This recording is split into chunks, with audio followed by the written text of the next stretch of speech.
Deuteronômio capítulo 15. No final de cada 7 anos as dívidas deverão ser canceladas. Isso deverá ser feito da seguinte forma: todo credor cancelará o empréstimo que fez ao seu próximo. Nenhum israelita exigirá pagamento de seu próximo ou de seu parente, porque foi proclamado o tempo do Senhor para o cancelamento das dívidas. Vocês poderão exigir pagamento do estrangeiro, mas terão que cancelar qualquer dívida de seus irmãos israelitas. Assim, não deverá haver pobre algum no meio de vocês, pois na terra que o Senhor, o seu Deus, lhes está dando como herança para que dela tomem posse, Ele os abençoará ricamente, contanto que obedeçam em tudo ao Senhor, ao seu Deus, e colocarem em prática toda esta lei que hoje lhes estou dando. Pois o Senhor, o seu Deus, os abençoará conforme prometeu, e vocês emprestarão a muitas nações, mas de nenhuma tomarão emprestado. Vocês dominarão muitas nações, mas por nenhuma serão dominados. Se houver algum israelita pobre em qualquer das cidades da terra que o Senhor, o seu Deus, lhe está dando, não endureçam o coração, nem fechem a mão para com o seu irmão pobre. Ao contrário, tenham mão aberta e emprestem-lhe liberalmente o que ele precisar. Cuidado! Que nenhum de vocês alimente este pensamento ímpio: o 7º ano, o ano do cancelamento das dívidas, está se aproximando, e não quero ajudar o meu irmão pobre. Ele poderá apelar para o Senhor contra você, e você será culpado pelo pecado. Dê-lhe generosamente, e sem relutância no coração, pois, por isso, o Senhor, o seu Deus, o abençoará em todo o seu trabalho e em tudo o que você fizer. Sempre haverá pobres na terra. Portanto, eu lhe ordeno que abra o coração para o seu irmão israelita, tanto para o pobre como para o necessitado de sua terra. Se seu concidadão hebreu, homem ou mulher, vender-se a você e servi-lo 6 anos, no 7º ano dele a liberdade. E, quando o fizer, não o mande embora de mãos vazias. Dê-lhe com generosidade dos animais do seu rebanho, do produto da sua eira e do seu lagar. Dê-lhe conforme a bênção que o Senhor, o seu Deus, lhe tem dado. Lembre-se de que você foi escravo no Egito e que o Senhor, o seu Deus, o redimiu. É por isso que hoje lhe dou essa ordem. Mas se o seu escravo lhe disser que não quer deixá-lo, porque ama você e sua família e não tem falta de nada, então apanhe um furador e fure a orelha dele contra a porta, e ele se tornará seu escravo para o resto da vida. Faça o mesmo com a sua escrava. Não se sinta prejudicado ao libertar o seu escravo, pois o serviço que ele prestou a você nesses 6 anos custou a metade do serviço de um trabalhador contratado. Além disso, o Senhor, o seu Deus, o abençoará em tudo o que você fizer. Separe para o Senhor, para o seu Deus, todo o primeiro macho de todos os seus rebanhos. Não use a primeira cria das suas vacas para trabalhar, nem tosquie a primeira cria das suas ovelhas. Todo ano você e a sua família as comerão na presença do Senhor, do seu Deus, no local que ele escolher. Se o animal tiver defeito, ou for manco ou cego, ou tiver qualquer outro defeito grave, você não poderá sacrificá-lo ao Senhor, ao seu Deus. Coma-o na cidade onde estiver morando. Tanto o cerimonialmente impuro quanto o puro comerão, como se come a carne da gazela ou do veado. Mas não poderá comer o sangue, derrame-o no chão como se fosse água. Deuteronômio capítulo 16.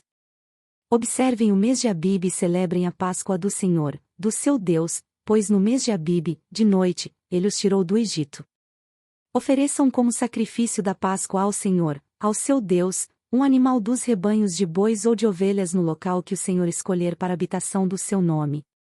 Não o comam com pão fermentado, mas durante 7 dias comam pães sem fermento, o pão da aflição, pois foi às pressas que vocês saíram do Egito, para que todos os dias da sua vida vocês se lembrem da época em que saíram do Egito. Durante 7 dias, não permitam que seja encontrado fermento com vocês em toda a sua terra. Tampouco permitam que alguma carne sacrificada à tarde do primeiro dia permaneça até a manhã seguinte. Não ofereçam o sacrifício da Páscoa em nenhuma das cidades que o Senhor, o seu Deus, lhe der, sacrifique-a apenas no local que ele escolher para a habitação do seu nome. Ali vocês oferecerão o sacrifício da Páscoa à tarde, ao pôr do sol, na data da sua partida do Egito. Vocês cozinharão a carne do animal e a comerão no local que o Senhor, o seu Deus, escolher. E, pela manhã, cada um de vocês voltará para sua tenda. Durante 6 dias comam pão sem fermento, e no 7º dia façam uma assembleia em honra do Senhor, ao seu Deus, não façam trabalho algum. Contém 7 semanas a partir da época em que vocês começarem a colheita do cereal. Celebrem então a festa das semanas ao Senhor, ao seu Deus, e tragam uma oferta voluntária conforme as bênçãos recebidas do Senhor, do seu Deus.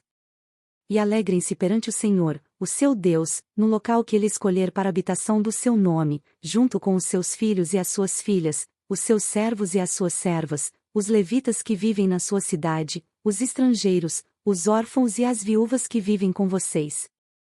Lembrem-se de que vocês foram escravos no Egito e obedeçam fielmente a estes decretos.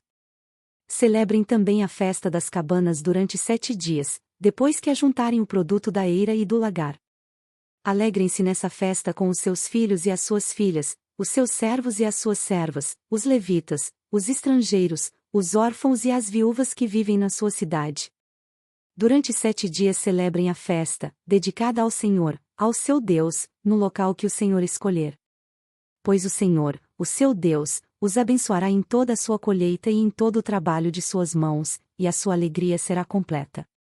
3 vezes por ano todos os seus homens se apresentarão ao Senhor, ao seu Deus, no local que ele escolher, por ocasião da festa dos pães sem fermento, da festa das semanas e da festa das cabanas.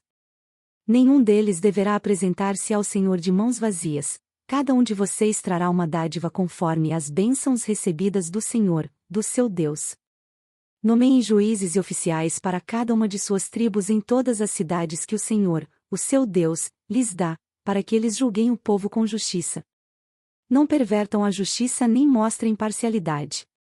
Não aceitem suborno, pois o suborno cega até os sábios e prejudica a causa dos justos.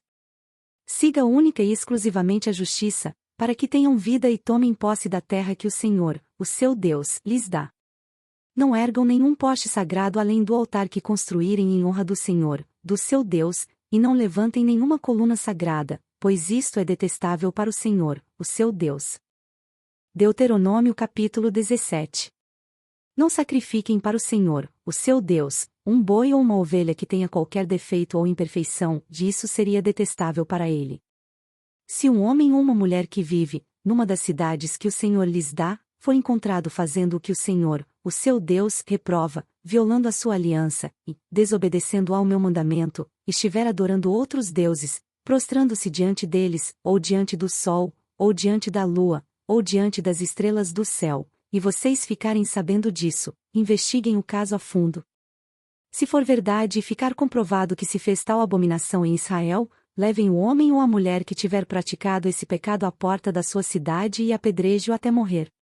Pelo depoimento de 2 ou 3 testemunhas tal pessoa poderá ser morta, mas ninguém será morto pelo depoimento de uma única testemunha. As mãos das testemunhas serão as primeiras a proceder à sua execução, e depois as mãos de todo o povo. Eliminem o mal do meio de vocês. Se para os seus tribunais vierem casos difíceis demais de julgar, sejam crimes de sangue, litígios ou agressões, dirijam-se ao local escolhido pelo Senhor, o seu Deus, e procurem os sacerdotes levitas e o juiz que estiver exercendo o cargo na ocasião. Apresentem-lhes o caso, e eles lhes darão o veredicto. Procedam de acordo com a decisão que eles proclamarem no local que o Senhor escolher. Tratem de fazer tudo o que eles ordenarem. Procedam de acordo com a sentença e as orientações que eles lhes derem. Não se desviem daquilo que eles lhes determinarem, nem para a direita, nem para a esquerda. Mas quem agir com rebeldia contra o juiz ou contra o sacerdote que ali estiver no serviço do Senhor, terá que ser morto. Eliminem o mal do meio de Israel. Assim, todo o povo temerá e não ousará mais agir com rebeldia. Se quando entrarem na terra que o Senhor, o seu Deus, lhes dá, tiverem tomado posse dela, nela tiverem se estabelecido, vocês disserem, queremos um rei que nos governe, como tem todas as nações vizinhas, tenham cuidado de nomear o rei que o Senhor, o seu Deus, escolher. Ele deve vir dentre os seus próprios irmãos israelitas. Não coloquem um estrangeiro como rei, alguém que não seja israelita. Esse rei, porém, não deverá adquirir muitos cavalos, nem fazer o povo voltar ao Egito para conseguir mais cavalos, pois o Senhor lhes disse, jamais voltem por este caminho. Ele não deverá tomar para si muitas mulheres, se o fizer, desviará o seu coração. Também não deverá acumular muita prata e muito ouro. Quando subir ao trono do seu reino, mandará fazer num rolo uma cópia da lei, que está aos cuidados dos sacerdotes levitas para o seu próprio uso. Trará sempre essa cópia consigo e terá que lê-la todos os dias da sua vida, para que aprenda a temer o Senhor, o seu Deus, e a cumprir fielmente todas as palavras desta lei, e todos estes decretos. Isso fará que ele não se considere superior aos seus irmãos israelitas e a não se desvie da lei, nem para a direita, nem para a esquerda. Assim prolongará o seu reinado sobre Israel, bem como o dos seus descendentes. Deuteronômio capítulo 18. Os sacerdotes levitas e todo o restante da tribo de Levi, não terão posse nem herança em Israel, viverão das ofertas sacrificadas para o Senhor, preparadas no fogo, pois esta é a sua herança. Não terão herança alguma entre os seus compatriotas, o Senhor é a sua herança, conforme lhes prometeu. Quando o povo sacrificar um novilho ou uma ovelha, os sacerdotes receberão a porção devida, o espádua, as queixadas e o estômago. Vocês terão que dar-lhes as primícias do trigo, do vinho e do azeite, e a primeira lã da tosquia das ovelhas, pois, de todas as tribos, o Senhor, o seu Deus, escolheu os levitas e os seus descendentes para estarem na presença do Senhor, e para ministrarem sempre em seu nome. Se um levita que estiver morando em qualquer cidade de Israel, desejar ir ao local escolhido pelo Senhor, poderá ministrar em nome do Senhor, do seu Deus, à semelhança de todos os outros levitas que ali servem na presença do Senhor. Ele receberá uma porção de alimento igual à dos outros levitas, e, além disso, ficará com o que receber com a venda dos bens da sua família. Quando entrarem na terra que o Senhor, o seu Deus, lhes dá, não procurem imitar as coisas repugnantes que as nações de lá praticam. Não permitam que se ache alguém entre vocês que queime em sacrifício o seu filho ou a sua filha, que pratique adivinhação, ou dedique-se à magia, ou faça presságios, ou pratique feitiçaria ou faça encantamentos, que seja médium ou espírita ou que consulte os mortos. O Senhor tem repugnância por quem pratica essas coisas, e é por causa dessas abominações que o Senhor, o seu Deus, vai expulsar aquelas nações da presença de vocês. Permaneçam inculpáveis perante o Senhor, o seu Deus. As nações que vocês vão expulsar dão ouvidos aos que praticam magia e adivinhação. Mas, a vocês, o Senhor, o seu Deus, não permitiu tais práticas. O Senhor, o seu Deus, levantará do meio de seus próprios irmãos um profeta como eu, ouçam-no. Pois foi isso que pediram ao Senhor, ao seu Deus, em Horebe, no dia em que se reuniram, quando disseram: não queremos ouvir a voz do Senhor, do nosso Deus, nem ver o seu grande fogo, senão morreremos. O Senhor me disse: eles têm razão. Levantarei do meio dos seus irmãos um profeta como você, porei minhas palavras na sua boca, e ele lhes dirá tudo o que eu lhe ordenar. Se alguém não ouvir as minhas palavras, que o profeta falará em meu nome, eu mesmo lhe pedirei contas. Mas o profeta que ousar falar em meu nome alguma coisa que não lhe ordenei, ou que falar em nome de outros deuses, terá que ser morto. Mas vocês perguntem a si mesmos: como saberemos se uma mensagem não vem do Senhor? Se o que o profeta proclamar em nome do Senhor não acontecer nem se cumprir, essa mensagem não vem do Senhor. Aquele profeta falou com presunção. Não tenham medo dele. Curta, compartilhe e se inscreva-me no nosso canal. Para mais conteúdos acesse mulherespreciosas.com.